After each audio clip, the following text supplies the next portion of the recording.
Isso. Senhora Presidente, senhoras e senhores vereadores, cumprimentar o vereador Lucas Carinato por esta proposta, esse projeto que de fato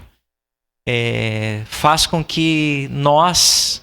pessoas públicas e também pessoas comuns da nossa sociedade, todos os órgãos,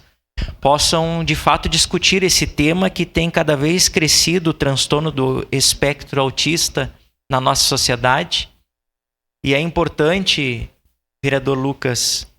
essa discussão, porque também eu queria até aproveitar a oportunidade falando de acessibilidade, falando desse tema que a gente precisa ser sensível, de cumprimentar as nossas intérpretes de Libras aqui desta casa,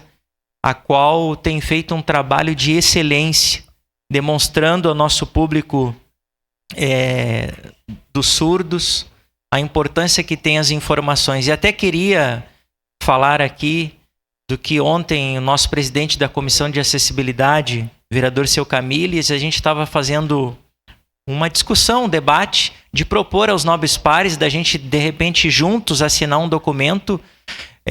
enviar à Assembleia Legislativa e também ao governo do Estado, que quando houvesse essas entrevistas, né, a gente sabe que pelo YouTube tem a intérprete de Libras, mas que se fosse possível nessas entrevistas pudesse ter esse intérprete para que também a comunidade surda pudesse também ter esse entendimento, que é extremamente importante neste momento tão difícil para o nosso Estado e também para as nossas cidades afetadas nesse desastre natural. Estarei votando favorável, senhora Presidente. Muito obrigado.